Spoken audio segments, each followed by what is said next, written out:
우리는 사사기의 말씀을 차례대로 살펴보는 가운데 있습니다. 사사기는 다음과 같이 반복되는 사이클이 있다고 말씀을 드렸습니다. 범죄하면 하나님께서 범죄한 이스라엘을 그냥 두지 아니하시고 하나님께서 진노하십니다. 진노하시기 때문에 어떤 현상이 일어나느냐? 옆에 이방 민족을 통해서 이스라엘을 압제하게 하십니다. 이스라엘이 압제를 당하면 하나님 앞에 부르짖습니다. 부르짖는 이스라엘을 향해 하나님은 구원자를 보내셔서 그들을 구원하여 주십니다. 여기에서 끝나면 참 좋겠지만 다시 재범죄를 합니다. 그래서 이것이 계속해서 사이클을 돌게 된다라는 것입니다. 우리는 지난주에도 한 사이클을 살펴보았습니다. 사사 에훗이 죽고 나니까 이스라엘이 또 범죄했습니다. 그 결과 하나님의 진노가 임하게 되고 압제를 당하게 됩니다. 가나안 왕 야빈과 군대 장관 시스라가 철병거 900대를 가지고 이스라엘을 기름 짜듯이 심하게 학대했다라는 것입니다. 이에 이스라엘 백성들은 다시 하나님께 부르짖기 시작했고, 하나님은 드보라와 바락을 보내셔서 이스라엘 백성들을 구원하게 하십니다. 이때 사람의 능력으로만 하신 것이 아니라 하나님께서는 건기 가운데 폭우를 보내심으로 철병거 900대가 아무짝에도 쓸모없게 만드심으로 그들을 구원하십니다. 그렇게 이스라엘 백성들은 하나님의 은혜로 말미암아 40년 동안 평화를 누리게 됩니다. 이렇게 쭉 평화가 이어졌다면 참 좋았겠지만 결국에는 이 평화도 깨지고 마는데 결국 이스라엘 백성들이 또다시 죄를 범했기 때문입니다. 사사기 6장 1절 말씀 같이 읽도록 하겠습니다. 시작. 이스라엘 자손이 또 여호와의 목전에 악을 행하였으므로 여호와께서 7년 동안 그들을 미디안의 손에 넘겨주시니. 아멘. 또 악을 행하였다라고 이야기를 합니다.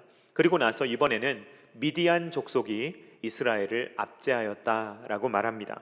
처음에는 메소보다미아, 그 다음은 모압, 그 다음은 가나안 민족이 이스라엘을 압제하다가 이번에 이스라엘을 압제하는 민족은 미디안 민족이다라는 것을 성경이 우리에게 보여줍니다.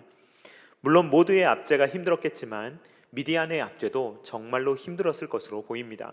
왜냐하면 이 미디안 민족은 언제 어디서 나타날지 모르는 민족이었고, 그리고 이스라엘 백성들이 무엇인가 할 것 같으면, 뭔가 될 것 같으면 그때마다 찾아와서 이스라엘이 가진 모든 것을 다 빼앗아가는 그러한 압제를 행했기 때문입니다.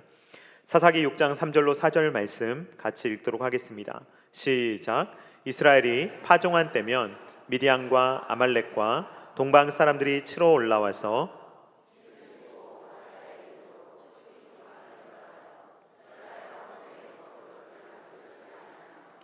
양이나 소나 나귀도 남기지 아니하니. 이런 일이 왜 일어나게 되었냐면, 다른 나라는 보통 영토가 있습니다. 그래서 이 영토에서 쳐들어오기 때문에 대략 어디에서 온다는 것은 알 수가 있습니다. 그런데 미디안 민족은 특별한 거처가 없습니다. 이들은 유목민이기 때문에 낙타에다가 모든 짐을 싣고 돌아다니면서 여기에 있다가 저기에 있다가 이렇게 거처를 옮겨 다니는 사람들입니다.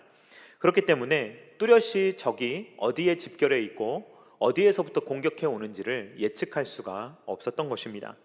그래서 이스라엘 백성들은 늘 불안 속에 살았습니다. 혹시 미디안이 동쪽에서 나타날까? 혹은 서쪽에서 나타날까? 어디에서 나타날까? 늘 불안해하는데, 꼭 이스라엘이 뭔가 하려고 하면, 농사를 지으려고 하면, 그러면 그럴 때마다 나타나서 가진 것을 다 빼앗아가는 이러한 일을 반복적으로 겪었다라는 것입니다. 그래서 이스라엘 백성들은 늘 불안에 떠는 삶을 살았고, 어떻게 하면 미디안 족속의 눈에 띄지 않을까, 이러한 것을 고민하다가 높은 곳, 낙타가 잘 오지 못하는 곳, 산 같은 곳에 숨어들었다라고 성경이 기록합니다. 사사기 6장 2절 말씀 같이 읽도록 하겠습니다. 시작. 미디안의 손이 이스라엘을 이긴지라. 이스라엘 자손이 미디안으로 말미암아 산에서 웅덩이와 굴과 산성을 자기들을 위하여 만들었으며. 얼마나 불쌍한 모습입니까? 이스라엘 백성들은 가진 것을 자꾸 빼앗아 가기 때문에, 뭔가 해보려고 하면 다 빼앗아 가기 때문에 산으로 가서 어디엔가 숨겨놓고 이런 굴욕적인 삶을 이스라엘 백성들이 살았다는 것입니다. 여러분, 치안이 좋은 나라는 길을 걸어갈 때 걱정이 없습니다. 혹시 누가 나를 때릴까? 혹시 내 것을 훔쳐갈까? 걱정할 필요가 없습니다. 그러나 치안이 좋지 않은 나라에 가면 굉장히 조심해야 됩니다. 언제 소매치기가 나타날지, 언제 강도가 나타날지, 언제 총기로 위협할지 알 수 없기 때문입니다. 아마 매일매일 그렇게 산다면 얼마나 스트레스가 가득하겠습니까? 미디안의 통치 가운데 살아가는 이스라엘 백성들의 삶이 그렇게 불안했습니다. 길을 다녀도 그냥 다닐 수가 없는 거예요. 언제 나타나서 나를 때릴지, 언제 나타나서 내 것을 다 빼앗아 갈지 모르는 삶을 7년 내내 살았다라는 것입니다. 그래서 이스라엘 백성들은 7년 내내 발을 쭉 뻗고 잠을 잘 수가 없었습니다. 그래서 이스라엘 백성들은 이 고통 때문에 부르짖기 시작합니다. 여러분, 이스라엘 백성들이 고통 중에 부르짖으면 하나님은 이제까지 일반적으로 어떻게 해오셨습니까? 구원자를 보내주셨습니다. 그런데 이번에도 구원자는 보내주시는데 이번에 하나님께서 특별히 그 중간에 하나님께서 다른 것을 하십니다. 어떤 일을 하시느냐? 선지자를 보내주십니다. 선지자를 보내셔서 하나님께서 하나님의 마음을 계시하시는 것입니다. 도대체 왜 이런 일이 자꾸 반복되느냐? 제발 이러지 않아야 되지 않겠느냐라는 이야기를 하나님께서 하시는 것입니다. 이스라엘 백성들이 도와달라고 부르짖자 하나님께서 보내신 것이 무엇입니까? 말씀입니다. 하나님의 말씀을 듣고 제발 정신 차려라 라는 것입니다. 선지자가 와서 했던 이야기는 무엇입니까? 사사기 6장 7절로 8절 말씀 같이 읽도록 하겠습니다. 시작. 이스라엘 자손이 미디안으로 말미암아 여호와께 부르짖음으로. 자, 한 선지자를 보내셔서 하나님께서 말씀을 주시는데 말씀을 요약해 보면 크게 두 가지입니다. 첫 번째 내용은 뭐냐면 하나님께서 이제까지 무엇을 해오셨는가? 이것이 첫 번째 내용입니다. 나는 너희를 애굽에서 구원하지 않았느냐? 내가 항상 너를 구원하고 은혜를 주지 않았느냐? 이게 첫 번째 내용입니다. 두 번째 내용은 너희는 도대체 무엇을 하였느냐라는 것입니다. 이스라엘 백성들은 배반하고 또 배반했습니다. 악을 행하고 또 악을 행하였습니다. 그래서 결론이 무엇입니까? 너희가 내 목소리를 듣지 아니하였느니라, 불순종하였느니라 라는 것이 하나님의 최종 평가입니다. 자, 여러분, 이스라엘 백성들은 계속 불순종합니다. 그러나 하나님께서 이스라엘을 도우십니까? 돕지 않으십니까? 그럼에도 불구하고 하나님은 이스라엘을 도와주십니다. 이스라엘이 반복적으로 하나님 앞에서 잘못하지만 그럼에도 불구하고 하나님께서는 구원자를 보내주신다라는 것입니다. 이번에 보내주신 구원자는 누구입니까? 그 유명한 기드온입니다. 여러분들은 기드온의 이름을 익히 들어 알고 계실 것입니다.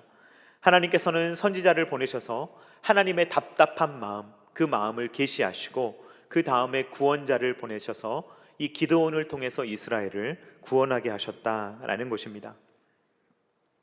여러분, 오늘 우리가 쭉 말씀을 다 읽지는 못했지만 오늘 말씀을 보면 하나님께서는 기드온을 찾아오십니다. 기드온을 찾아오셔서 다짜고짜 기드온에게 뭐라고 말씀하시느냐? 큰 용사여, 내가 너하고 함께하고 있다라고 말씀하십니다. 사사기 6장 12절 말씀 같이 읽도록 하겠습니다. 시작. 여호와의 사자가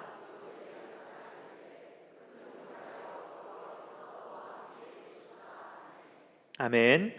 여러분, 우리 옆에 계신 분들과 한번 이렇게 인사해 보겠습니다. 다 잘 되고 있습니다.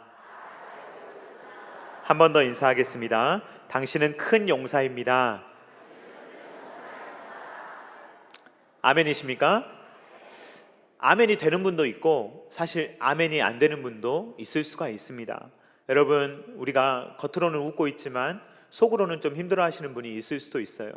목사님, 뭐 다 잘 되고 있다고 하는데 무슨 말씀이십니까? 저는요, 요즘에 되는 게 없습니다. 제가 하는 일마다 잘 안 됩니다. 그래서 이것도 안 되고 저것도 안 됩니다. 이런 분이 분명히 있을 수가 있습니다.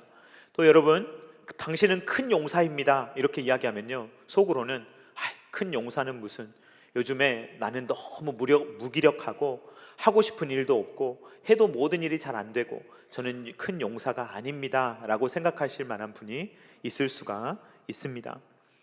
여러분, 이것이 사실 저와 여러분들이 갖게 되는 마음입니다. 아마 가끔씩 그런 마음을 우리는 가질 수가 있습니다.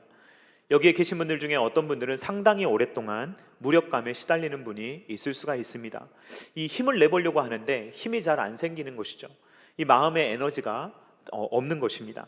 또 어떤 분들은 반복되는 패배 때문에, 실패 때문에 또 실패했어, 또 안 됐어 라는 생각 때문에 무슨 일을 시작하기 두려워하는 분이 있을 수도 있을 것입니다. 여러분, 정확하게 이게 기드온의 마음이었습니다. 기드온의 마음이 엄청 복잡했을 거예요. 갑자기 하나님께서 나타나셔서 다짜고짜 너는 큰 용사다, 그리고 너와 내가 함께하고 있다, 이런 말을 딱 들었을 때 기드온의 마음은요, 그걸 다 부정하고 싶었을 것입니다. 하나님, 제가 무슨 큰 용사입니까? 그리고 하나님이 언제 저하고 함께 하셨습니까? 그렇다면 제 인생이 이렇겠습니까? 라고 말할 만한 처지였다라는 것입니다. 기드온이 뭘 하고 있었냐면요, 지금 밀을 타작하고 있었습니다. 밀을 타작하고 있었는데 몰래 포도주 틀에서 밀을 타작하고 있었던 것입니다. 사사기 6장 11절 말씀 같이 읽도록 하겠습니다. 시작. 여호와의 사자가 아비에셀 사람 요아스에게 속한 오브라에 이르러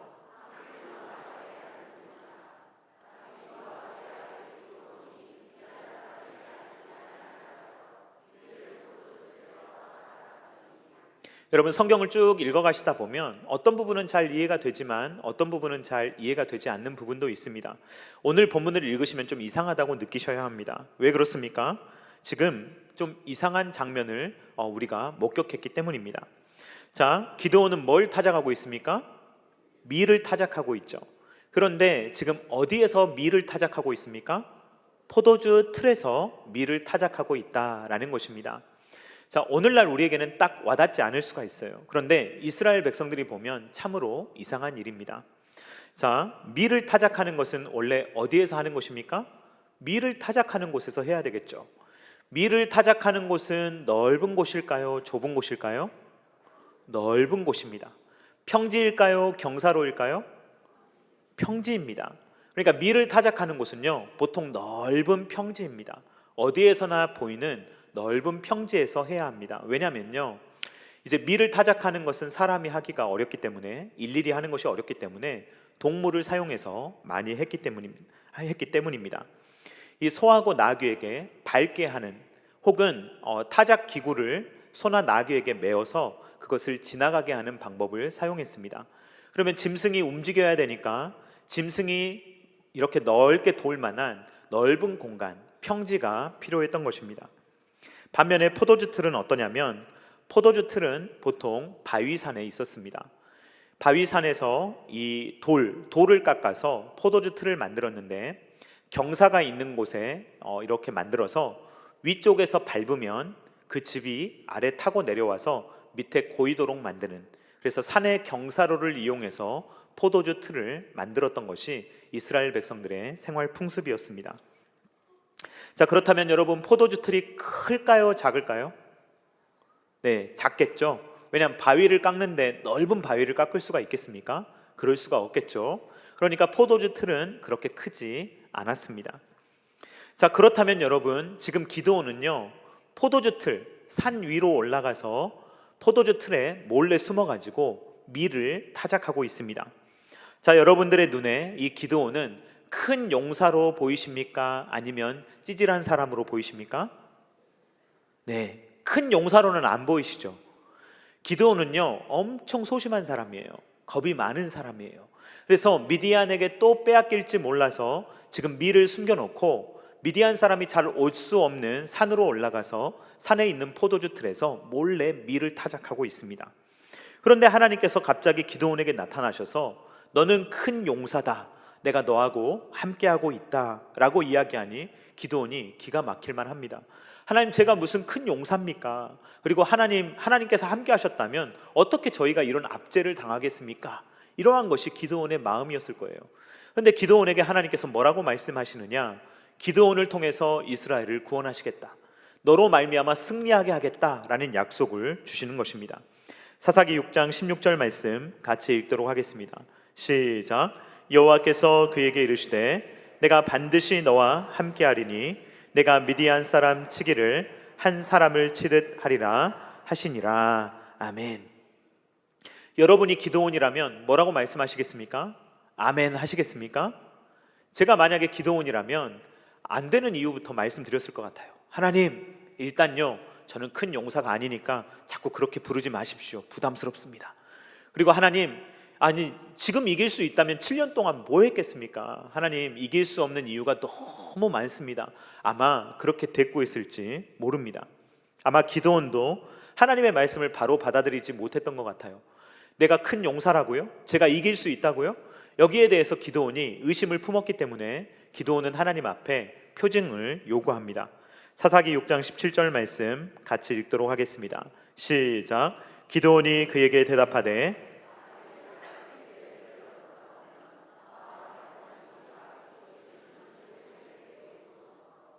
지금 여호와의 사자라고 말하는데 나중에 보면 여호와가 말씀하여 이르시되, 이 여호와의 사자는 하나님으로 보입니다.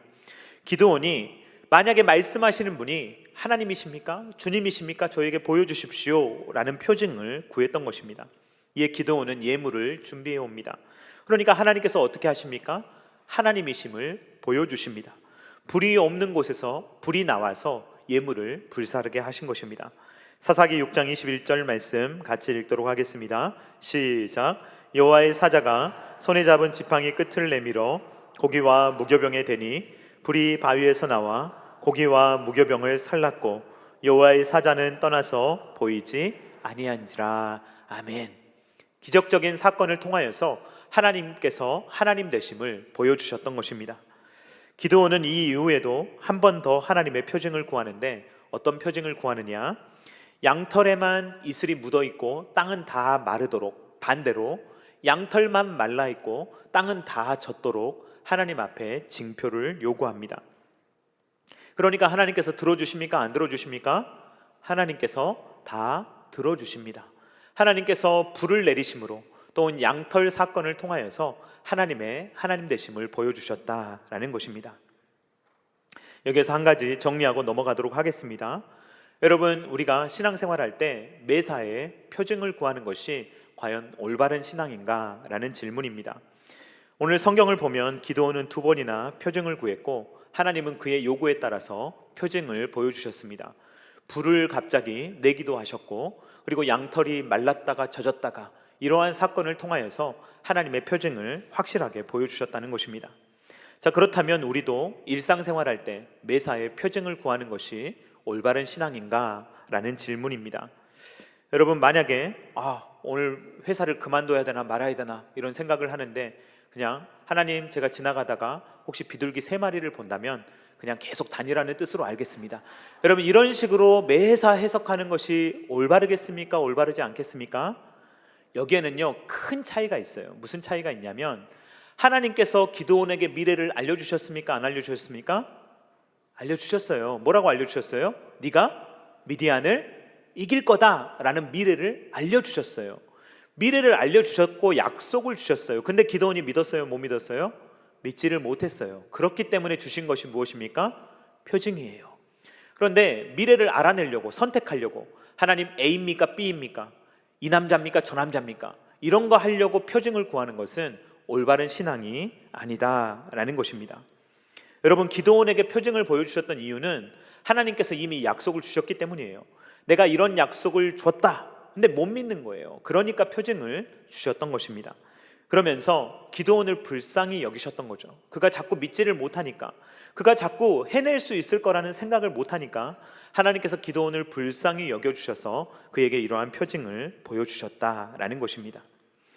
하나님의 하나님 되심을 보여주시니까요, 이 기드온의 마음이 갑자기 180도 변하게 됩니다. 원래 기드온의 마음은요 소심하고 두려웠어요. 그의 마음은 불안했습니다. 그런데 그의 마음에 갑자기 평안이 찾아오는 거예요. 갑자기 그의 마음에 담대함이 생기는 것입니다. 여러분, 여기에 불을 끄잖아요. 그러면 어둡습니다. 이 어두움을 물리치는 방법은 딱 하나예요. 빛입니다. 불이 들어오면요 이 어두움이 싹 물러가게 되어 있습니다. 여러분, 불안은요 그냥 없앨 수 있는 게 아닙니다. 불안한 마음은요 내가 없애야지, 불안 저리 가 해서 없어지는 게 아니에요. 불안이 없어질 수 있는 이유는 없어질 수 있는 방법은 딱 하나예요. 하나님의 평안이 나에게 찾아오는 것입니다. 하나님의 빛이 비추어질 때, 하나님의 평안이 내 안에 임할 때 내 마음속에 있는 온갖 걱정과 불안이 다 떠나가게 되는 것입니다.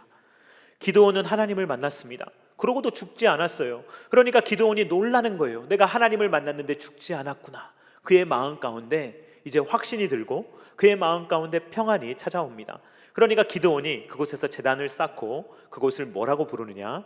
여호와 살롬, 여호와 샬롬, 똑같은 말입니다. 그렇게 부르는 것입니다. 사사기 6장 24절 말씀 같이 읽도록 하겠습니다. 시작. 기드온이 여호와를 위하여 거기서 제단을 쌓고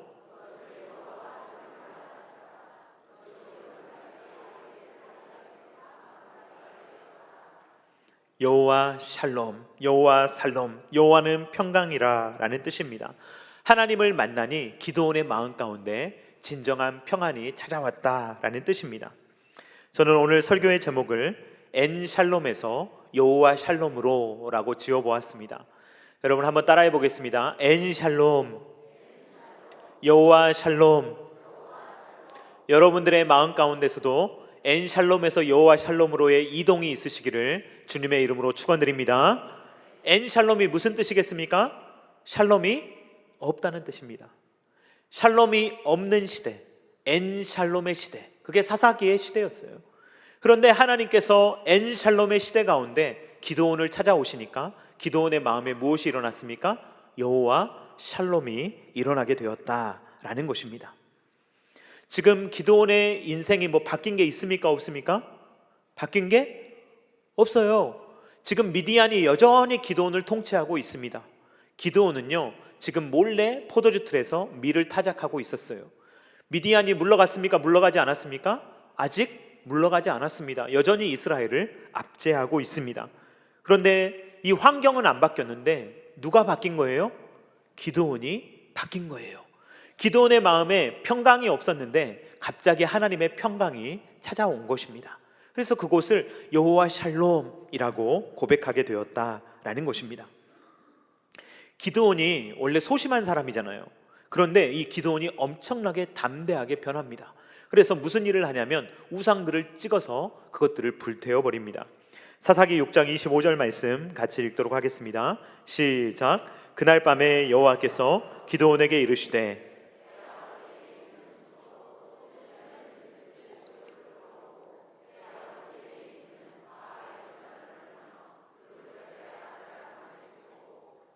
이 기드온의 집안은요, 바알과 아세라를 섬기는 데 깊이 헌신되어 있는 집안으로 보입니다.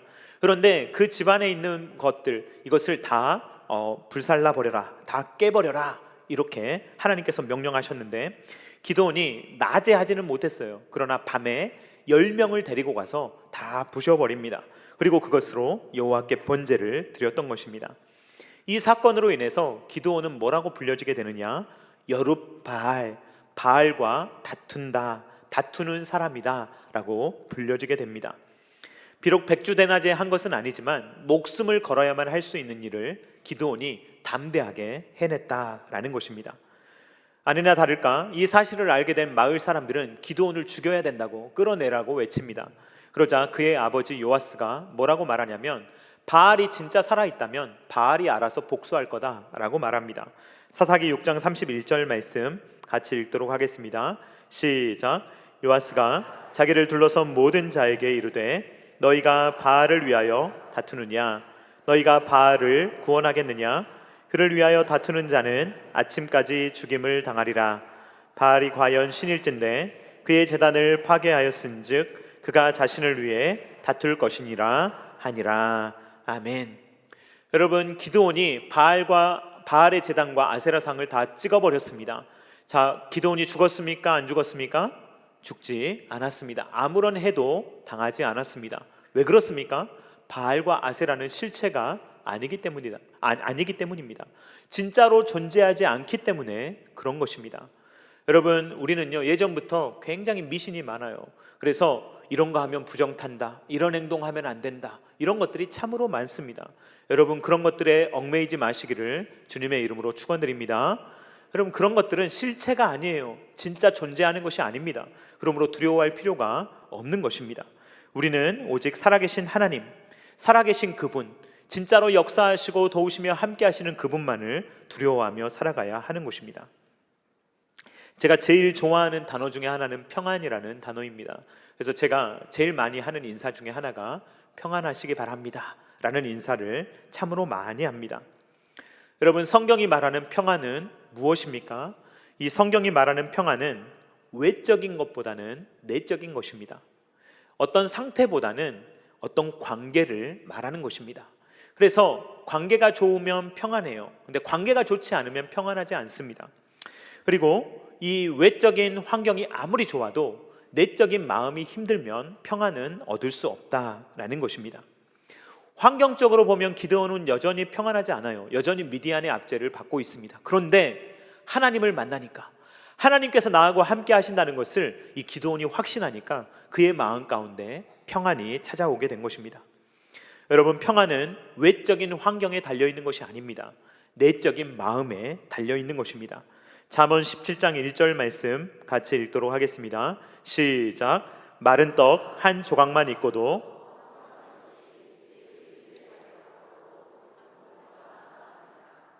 정말 이렇지 않습니까? 여러분, 설 명절 잘 보내셨습니까? 그런데 명절 때 우리가 가족들이 만나면요, 맛있는 음식을 잔뜩 차려놓습니다. 그런데 형제들끼리 한번 싸워보십시오. 그 맛있는 음식이 맛이 있겠습니까? 없겠습니까? 아무리 맛있는 걸 차려놔도 하나도 맛있지가 않을 것입니다. 이것이 바로 마음에 달려있다라는 것입니다. 외적으로 아무리 풍요로워도 맨날 마음에 싸우고 서로에 대해서 불신을 갖고 있고 그러면 평안하지가 않은 것입니다.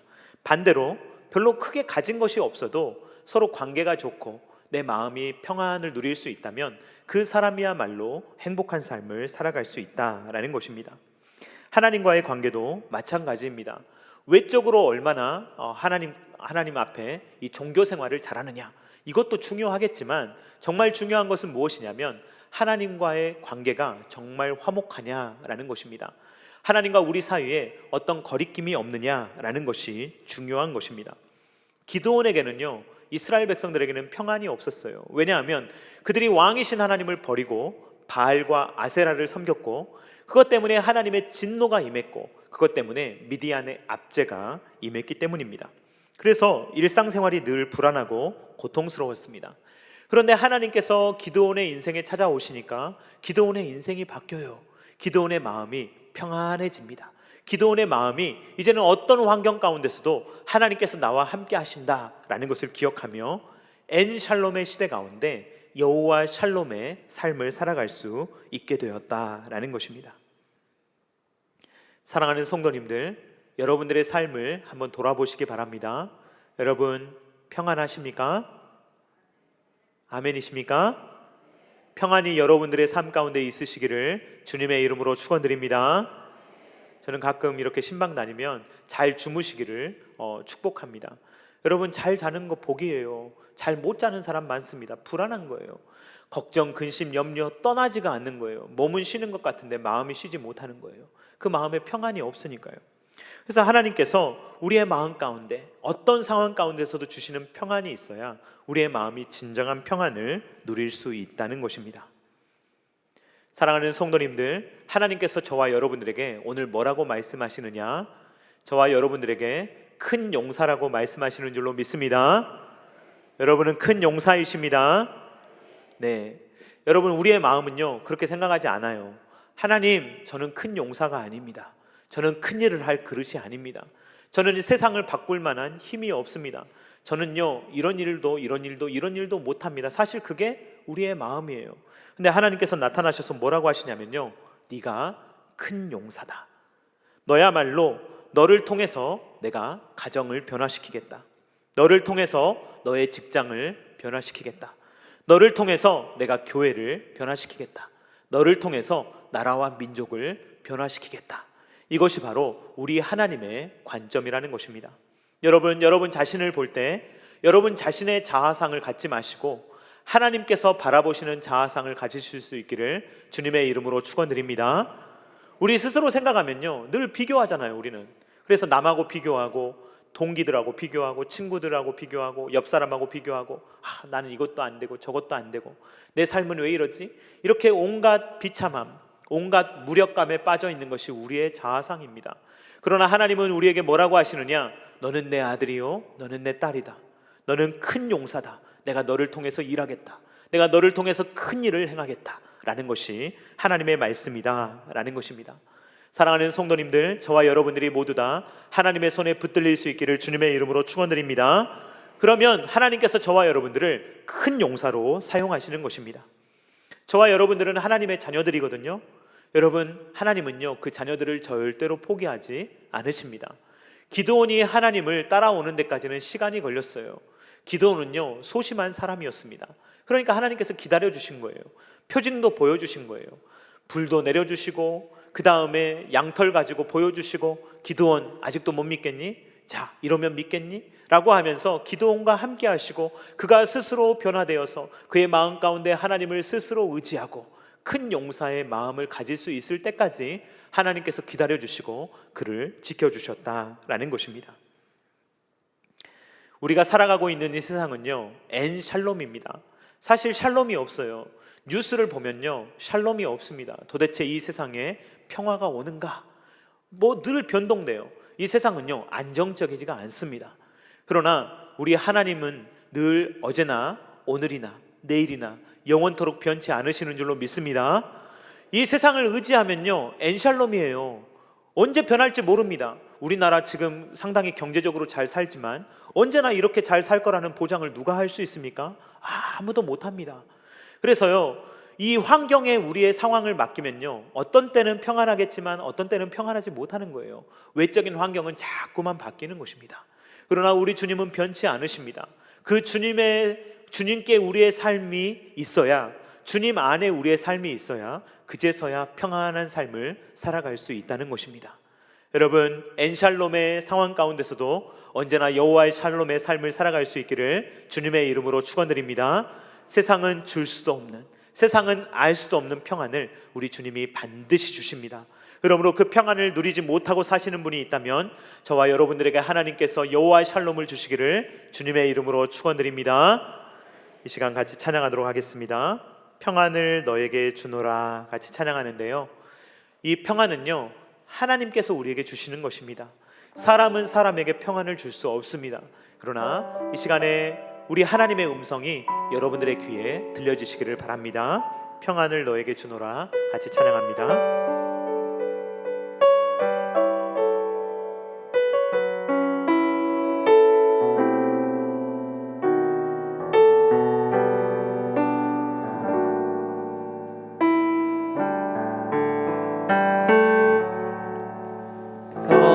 평안을 너에게 주노라. 세상이 줄 수 없니, 세상이 알 수도 없는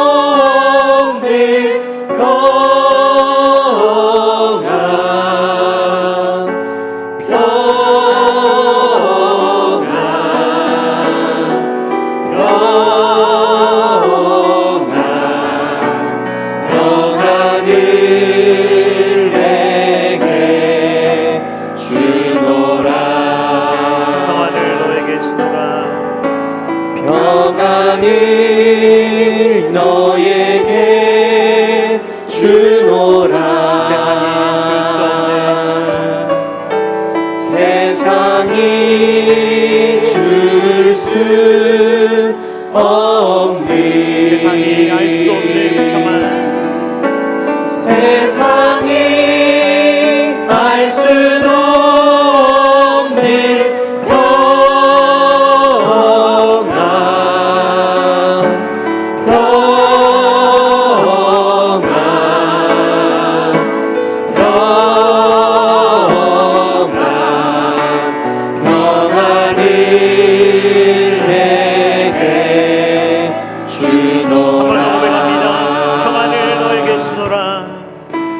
평안을 너에게 주노라. 세상이 줄 수 없니, 세상이 알 수도 없는 평안.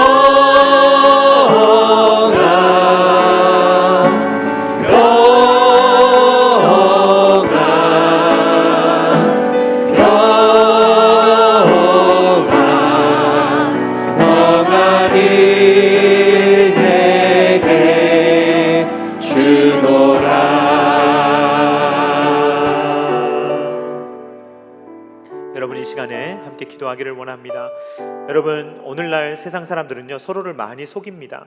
평안한 모습만 SNS에 넣고 잘 살고 있는 것처럼 포장하지만 사실 불안하고 염려로 가득 찬 삶을 사는 사람들이 참으로 많습니다. 밤잠을 이루지 못하고 도대체 내 인생이 어떻게 될 것인가, 우리 가정이 어떻게 될 것인가, 미래가 어떻게 될 것인가 불안해하는 사람들이 참으로 많습니다. 이 시간에 우리가 하나님 앞에 기도할 때 주님께서 그 평안을 주시기를 간절히 구하는 시간이 되기를 바랍니다. 사람은 평안을 줄 수 없습니다. 절대로 줄 수 없습니다. 이 세상은 무엇도 보장해 줄 수 없습니다. 그것을 보장해 줄 수 있는 분은 오직 한 분이십니다. 우리의 왕이신 하나님이십니다. 이 시간에 기도할 때 주여, 주님께서 주시는 평안을 내가 맛보게 하여 주시옵소서. 그것을 경험하게 하여 주시옵소서. 그 평안을 나에게 주십시오. 우리 가정에 주시옵소서. 우리 교회에 주시옵소서. 나라와 민족에게 허락해 달라고 다 같이 주여 한번 외치고 기도하겠습니다. 주여,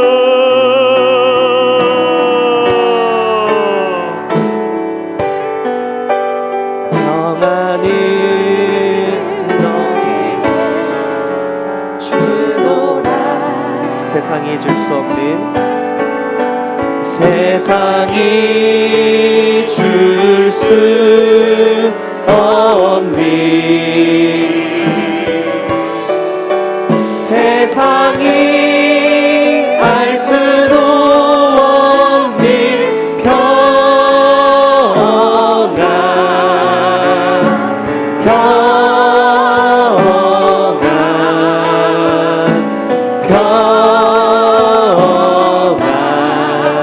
평안을 내게 주노라.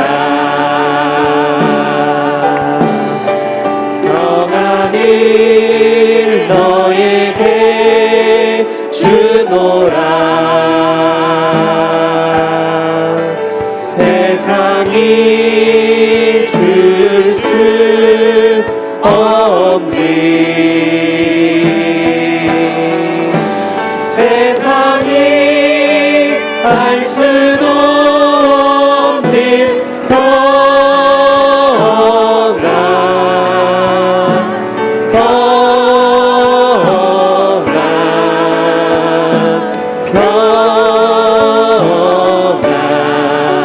평안을 내게 주노라. 평안을 너에게 주노라. 세상이 줄 수 없는, 세상이 알 수도 없는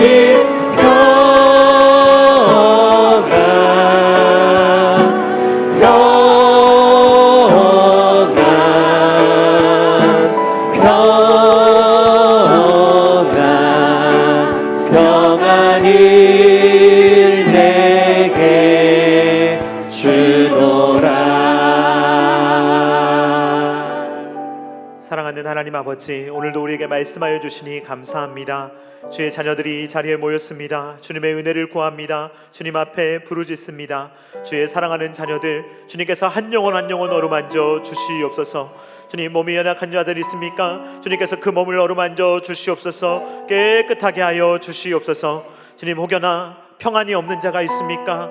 그 마음에 불안에 떨며 무기력증에 빠져 있으며 도대체 마음에 힘이 없어서 어찌해야 할 바를 알지 못하고 모든 상황에 억눌려 있으며 동서남북 사방을 봐도 막혀 있는 것처럼 그렇게 답답한 삶을 살아가고 있는 자가 있습니까? 주여, 이 시간에 만나 주시옵소서. 하나님은 하늘에 계시며 하늘의 하나님은 전능하시다는 사실을 알게 하여 주시오며 그 하나님을 만날 때 우리의 삶이 평안해진다는 것을 깨닫게 하여 주시옵소서. 주님, 신앙생활을 하면서도 기쁨을 누리지 못하는 자들이 있습니까? 주님, 그 마음에 기쁨을 주시기를 간절히 바라고 원합니다. 하나님께서 주시는 그 평안이 얼마나 달콤한지, 하나님께서 주시는 그 감사가 얼마나 달콤한지를 맛보며 살아갈 수 있도록 도와주시오며 우리가 비록 이 땅에서 살아가고 있지만 하늘의 평안을 누리며 살아갈 수 있는 모든 주의 백성들이 될 수 있도록 은혜 위에 은혜를 더하여 주시옵소서. 이제는 우리 구주 예수 그리스도의 십자가의 무한하신 은혜와 독생자 아들을 아낌없이 내어주신 성부 하나님의 사랑하심과 성령 하나님의 감동 감화 역사 교통하심이 이 세상은 비록 엔샬롬이지만 이 세상에는 평안이 없고 어둡고 질서가 없지만 그럼에도 불구하고 하나님께서 우리와 함께 하시면 얼마든지 이 땅에서도 여호와 샬롬을 누리며 살아갈 수 있다는 것을 기억하며 그 평안을 맛보며 그 평안을 누리며 그 평안을 전하며 살아가기를 원하는 사랑하는 모든 주의 백성들의 머리 위에와 각 가정과 주님께서 피로 값주고 사신 참단 게라시교회 위에와 조국과 세계 열방 가운데 이제로부터 영원토록 함께 있기를 간절히 축원하옵나이다. 아멘.